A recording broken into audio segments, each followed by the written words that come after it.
were just coming down off the hill into an open field area.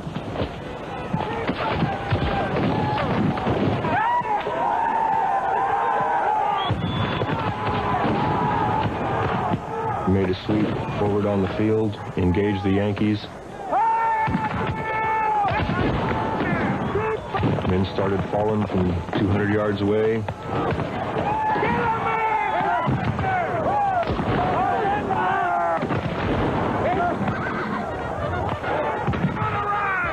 Captain Bert Huffman called for a flanking movement.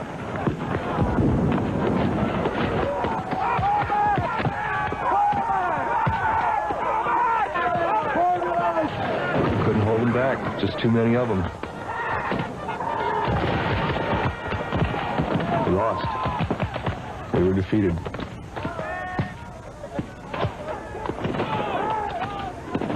It was May 26th of 1990 in Felton, California. The battle was a reenactment staged by the National Civil War Association for Memorial Day weekend. As he usually does, Jim Mitchell was serving in the Confederate Army that day. We were just finishing battle. Recall had been called.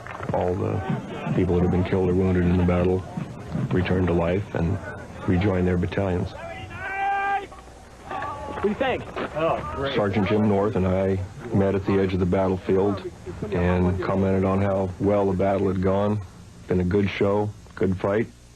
Good show. We turned and started walking over toward our commander, Captain Bert Huffman. Great. Good battle. Great, yeah. Good show. Wolves, man, it's been a long day. Look at Bert's down. Bert. I know he has. He was gasping for breath. Knowing he'd had heart attacks previously, I immediately feared for the worst, so I tilted his head back to try to help him breathe. Before the battle started, he had mentioned that if anything happened to him out there and he went down, to get his nitroglycerin pills from his pocket. Nitro, Jim. It's nitro. Ready? All right. Nitro. Go on. Get it in. Get it in. Good. Got it? All right. Yeah. There was no heartbeat I could feel. He had stopped breathing at that point, so I immediately initiated CPR. Come on, medic! Come on! Make it! Bert's my best buddy, and we've gone through a lot together. And I just kept shaking my head. I said, he can't die. He just can't die. Come on, Bert! I'm a nurse. 2 medics showed up with a trauma kit, had an ambu bag, and began breathing for Bert while I continued compressions. It was difficult because Bert's a very large, barrel-chested man, and you have a lot of bone and muscle you have to compress before you'll actually compress the heart. Are you getting any air through there at all? He seemed to be having a great deal of trouble attempting to ventilate. They kept blowing, but it wasn't getting into his lungs. He started turning color. Come on. They don't make him like Bert. He's everybody's friend. He's everybody's confidant. He's everybody's teacher. They just don't come any better. Ladies and gentlemen, can I have your attention, please? Is there a doctor in the audience? Bert's wife of 17 years, Dale, was also working in the reenactment that day. One of Bert's friends ran up and grabbed me and said that he was down. I knew that Bert's heart was unstable. He's had previous heart attacks and he's had 2 bypass operations. But when I saw Bert, my heart just really sunk. I had seen him in real bad shape before, but I had not seen him this bad. Dale had sent word to family friend Susan Jones, a registered nurse. To get to Bert, I had to run against the crowd. At first, it seemed impossible. But knowing that Bert was on the other end, it was amazing how easy it was to get through. That's for repositioning. Okay, great. You take that. How are we doing now? With the CPR we were doing, his color should have been coming back, and it wasn't. Whoa, we gotta keep back together. You're doing your best, and it's not working, and this person's dying, and you're doing all you know how to do. Whoa, we gotta keep back together. Let him in. Let him in. Anesthesiologist David Arakaki was in the parking lot getting ready to leave when he heard the call for a doctor. Okay, let me in. All right, I'll let you in. Okay, here we go. His color's not good. Check the airway again. The soft tissue and tongue was obstructing the larynx despite all kinds of neck, jaw, head maneuvers. I want a defibrillator. He needed advanced life support equipment. Right now, sir, we have none of that. All we have is what you got. Paramedics are supposed to be on the way.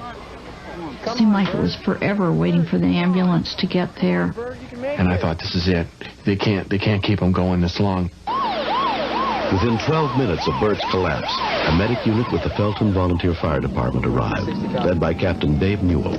What we got is a possible man down, possible heart attack. And to my surprise, we were met by two gentlemen on horseback that were dressed in Civil War garb. They basically said, follow us. And for about the last 250, 300 yards, we were led. Hey guys, what you got? Cardiac arrest. When we first saw him, he had no pulse, he had no respirations. Basically, he was clinically dead.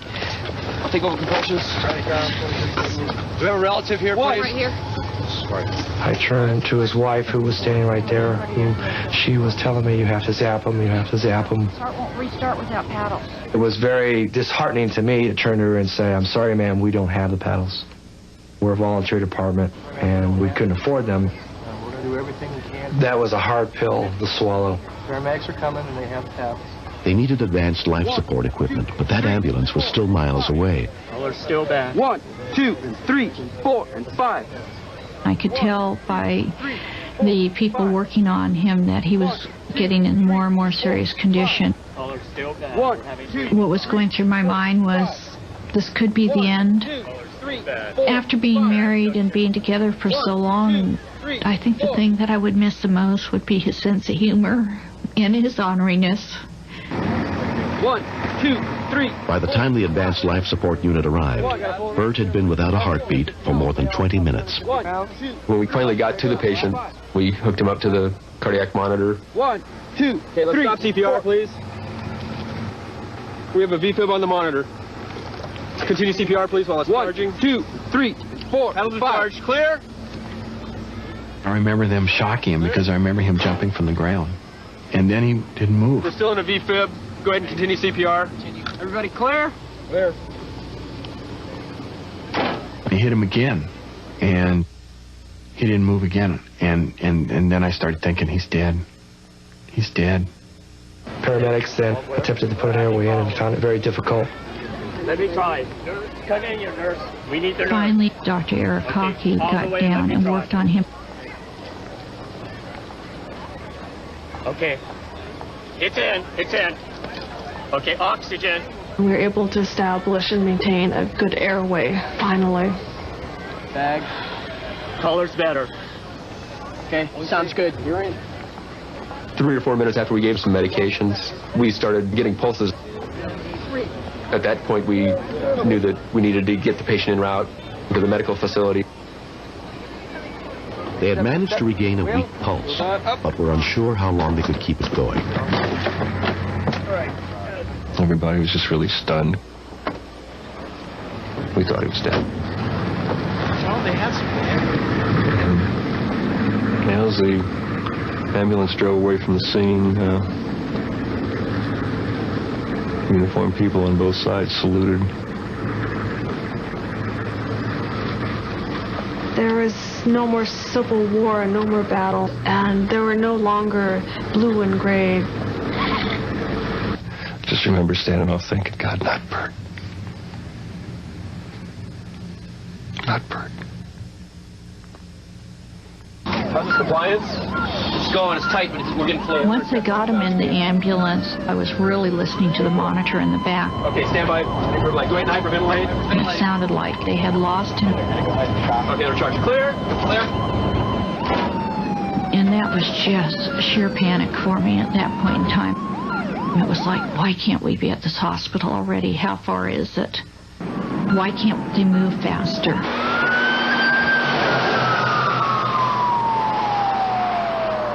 For the third time, Bert's heart was shocked into beating again. But the oxygen supply to his brain had been disrupted for so long, there was little hope he'd survive without severe brain damage. Dr. Raj Singh was the cardiologist on call at the Dominican hospital that day. Our last blood pressure was 110 palpated. At the point he arrived in the emergency room, he had a good blood pressure and a reasonable pulse rate, but he was completely comatose. I told Mrs. Huffman there was a strong possibility that if her husband survived this hospitalization, that he may never walk or talk again. I'll be right outside the room here. If you need anything, let me know. Okay, thank you. Susan and I went with Bert to the ICU unit. Bert, it's Dale. Bert, Dale and Susan are with you. Can you hear us? You're going to make it, honey. We were talking to him and telling him he was in the hospital and that he was going to make it. At the same time, I realized that he may not make it. But I knew it was real important that we keep talking to him at that point in time. And try something here. Finally, Bert, Susan said to him, Bert, if you can hear me, squeeze my hand. He did squeeze her hand. That's a good sign. And then she said, Dale's on the other side. If you can hear her, squeeze her hand. Bert, it's Dale. Can you hear me? Can you hear me, honey? Squeeze my hand. He could hear us and move. And I thought, he's going to make it. I know he's going to make it.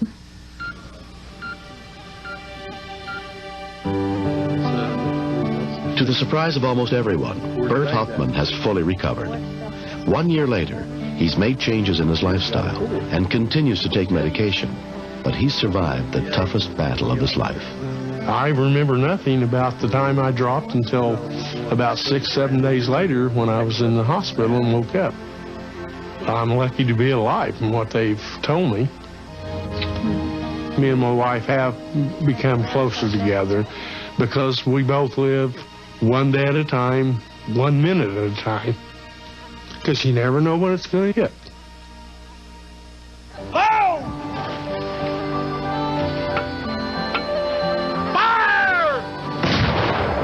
Today, Bert's still involved in the Civil War Association. He's now on a cannon where he doesn't have to walk around or anything. And he still walks away with the biggest grin on his face every time he gets through. How you doing, Patty? Fred? It just makes me really happy to see him out there. It really does. He's the exception and not the rule with heart attack cases. Especially being down for as long as he was. CPR saved his life. And all those people helping out that day Hey, Jim, how'd it go? helped keep him alive. Same old what's happening. Hey, remember the last time you used that knife? You used it on him. There he is, you know, standing there talking and laughing, and, you know, just, you think, what a hole there'd be if he hadn't survived. That's a pretty good friend, huh? Go keep an eye on the fire. Being a firefighter, the greatest thing in my profession is to save a life. There was one other thing. And the greatest life to save is to save the life of a friend. Well, buddy, it's nice to have you back. Oh, brother, you guys killed me Saturday night.